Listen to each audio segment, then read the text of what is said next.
Hamkasbimiz, mutaxassisimiz Yulduz Masharipova. Assalomu alaykum. Nomzodi, xush kelibsiz.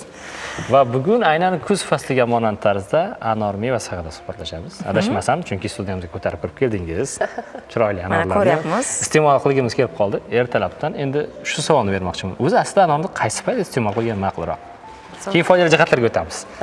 Xudo xolasa ko'rasiz, mana ikki xil rangini olib kelganman. Bittasi nordon, bittasi shirin. Va kattaligiga e'tibor bersangiz, hozir pishchilik davri, to'g'rimi? Anor pishgan davr hisoblanadi. O'shaning uchun bu ikkalasining vazifasi ikkala xil.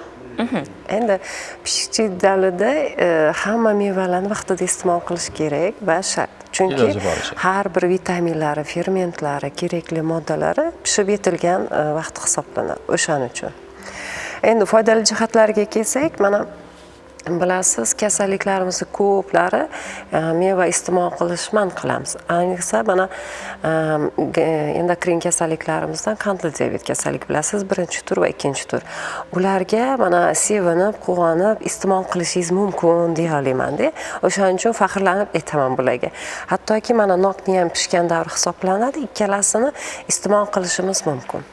Mana mevalar ichida buni eng farqli tarafi shundaki, buni ovqatdan keyin ham iste'mol qilishimiz mumkin. Mana ko'p mevalarni umuman iste'mol qilish mumkin emas. Ayniqsa mana shiraligi ko'proq, glyukozasi ko'proq bo'lsa, iste'mol qilsak, mana tanamizdagi issiqlik miqdorini oshirib beradi. Bu sovuqlikka olib kelishga yordam beradi. O'shaning uchun ovqatdan keyin mana go'shtli mahsulotlarni ko'p iste'mol qilamiz-ku, o'shandan keyin iste'mol qilishga ham tavsiya qila olaman. Juda yaxshi. Endi kasalliklarga qaytsak, buni tarkibiy jihatda o'rganib chiqsak, birinchi vitaminlarga borib taqaladi. Mavzumiz har doim vitaminlardan A, B, C, foliyaviy kislotasi, mana C ni ikkinchi nomi farmakologik tarafda askorbinokislota deb aytamiz. Eng yuqori miqdori mana shu mevada hisoblanadi. Va mana foliyaviy kislotamiz juda ajoyib moddalardan biri, kamqonlikka darmondori hisoblanadi. Folat kislotasi bunda juda yuqori. Mana anemiyani har xil turlarini mana shu meva orqali davolashimiz mumkin tabiiy jihatdan. Ikkinchi mana keyingi vitaminlarimizdan B guruhi, PP vitaminlari, mana K vitamini juda jigarimiz yaxshi ko'radi va qon ishlab chiqarishda juda asosiy o'rinda turadi organizmda. Keyingi fermentlarimizdan aminokislota hisoblanadi. Bundan tashqari mana gormonal fon deymiz, to'g'rimi? Ayollarda va erkaklarda har xil estrogen, testosteronlar miqdorini faol bera oladi. Ayniqsa mana hayz ko'rgan paytida klimakterik davr bo'ladi-yu, o'sha payti bosh og'rig'i yoki qoni ko'p miqdorda ketishi yoki estrogen miqdorini o'ynashi, balansini, o'shalarni darmondori hisobida buni davo sifatida ayollarimiz qabul qilishi mumkin. Mana ayollar har doim muammosi hal qilinadi, to'g'rimi? Ikkinchi tarafi erkaklarda mana prostata bezida ishlab chiqaradigan gormonlarni faollashtirish xususiyatiga ega va prostata bezida bo'ladigan o'smalar, xavfsiz o'smalar bo'ladi-yu, o'shalarni oldini olish xususiyatiga juda yaxshi e'tiborimiz olgan. Mana Ibn Sino bobolarimizni taqalsak, tip qonunlarini 3-kitobini birinchi qismida bu anor uchun juda alohida to'xtab ketganlar. Ko'pincha mana hozir tepada aytib o'tganim, yuqorida aytganim, qandli diabetlarga juda ehtiyotlik bilan qabul qilish kerak emas.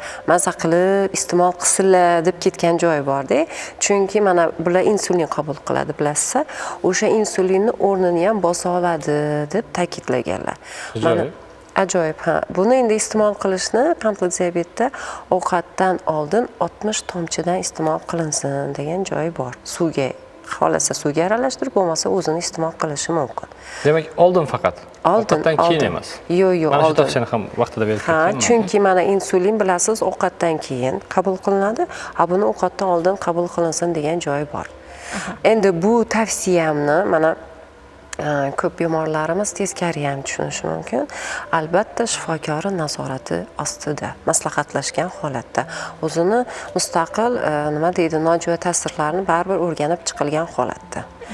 Keyin mana davom qilsak, mevani shakli bilasiz, mana toji bor, to'g'rimi? Buni ham alohida o'rni bor. Bu kasalliklarni ichida shoxdek ta'sir qilishi degan joyi bor. Bu jigar faoliyatini yaxshilovchi mevalardan biri hisoblanadi. Chunki bilasiz, mana gepatit kasalliklarimiz bor, kamqonliklar natijada keladigan asoratlar, jigar kattalashi, o'shalarni oldini olish va davolash xususiyatiga egadir. Bilasiz, menga mana ko'p savollar berishadi, anorni danagi bilan iste'mol qilish mumkinmi yoki yo'qmi deb. Iste'mol qilish kerak. Faqat mana ko'rsatmaga izoh qilgan holatda bu ayniqsa mana jigar kasalliklarimizda va buyrak tosh, siydik ayru sistemalarda juda foydali natija beradi. Mana gormonal faoliyatni yaxshilash uchun o'sha aynan qattiq danagida buni tarkibi. Asosiy tarkib demak. Asosiy tarkibi, ha. O'shanda hisoblanadi. O'shaning uchun mana yuqorida aytgan kasalliklarimga buni iste'mol qilishni juda yaxshi tavsiya berardim. Bilasiz, har bir mevani o'zini yarasha xususiyati bo'lganligi sababli buni po'stidan, mag'zidan, danagidan, shoxchalar va barglardan biz foydalanamiz, to'g'rimi? Hozir eng asosiy urg'uni mag'ziga taqaldik. Endi ustiga, po'stiga nazar tashlasak, bu antiseptik vazifani bajaradi. Antiseptik degani bu mikroblarga, bakteriyalarga qarshi kurashish degani. O'shaning uchun buni ko'proq og'iz bo'shlig'i kasalliklarida, lor kasalliklarida, teri kasalliklarida ko'proq iste'mol qilishni tavsiya qilardim. Endi buni yana postini ajoyib tarafi shundaki, mana radiatsion nurlar ostida ishlaydigan hamkasblarimiz bor, to'g'rimi? Radiatsiya nurlanish yoki boshqa nima deydi, farmakologik yomon moddalar bilan kontaktda ishlaydigan odamlarga tavsiya qilardimki, buni postini qaynatib 3 litr suvga va vannaga solib, vanna qilib qabul qilsalar, o'sha organizmda teri ostida yig'ilgan zararli moddalar hammasini so'rib olish xususiyatiga va keyinchalik himoya qatlamini qoplab berish xususiyatiga egadir. O'shanisi bilan bu mevamiz juda aziz hisoblanadi.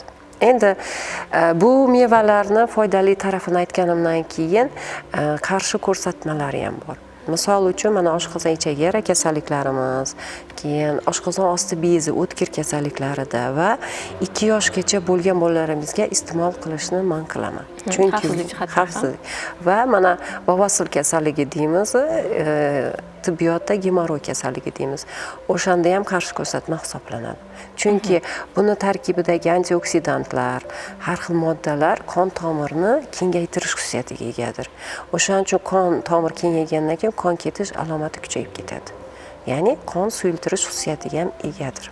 Mana shunga ehtiyot bo'lish kerak demak. O'shaning uchun ehtiyot bo'lish kerak. Shuning uchun bu kasalliklarimizda qat'iy qarshi ko'rsatma hisoblanadi. Mana qon tomir kasalliklarida bilasiz, yurak qon tomir kasalliklarimiz bor. Buni sevib iste'mol qiladilar. Hozirgi mana qon tomirni kengaytirish xususiyatiga ega, bosh og'rig'ini kamaytirish xususiyatiga ega bo'lganligi sababli. Juda yaxshi ma'lumotlar bo'ldi. O'ylaymizki, biz uchun hatto yangilik bo'lgan ma'lumotlar ham bo'ldi. Yurtdoshlarimizga ham manzur keldi degan umiddamiz. Va albatta, har bir mahsulotimizni to'g'ri iste'mol qilsak, uning shifobaxsh xususiyatlaridan foydalana olamiz. Me'yorida albatta. E'tiborli bo'lgan holatda qarshi ko'rsatmalar ham bo'lishi mumkin. Yuqorida ta'kidlab o'tganlaridek, turli xil kasalliklarda shifokor tavsiyasi orqali iste'mol qilishingizni so'ragan bo'lardik. Har holda e'tiborli bo'lish bu sog'liq uchun katta ahamiyat kasb etadi.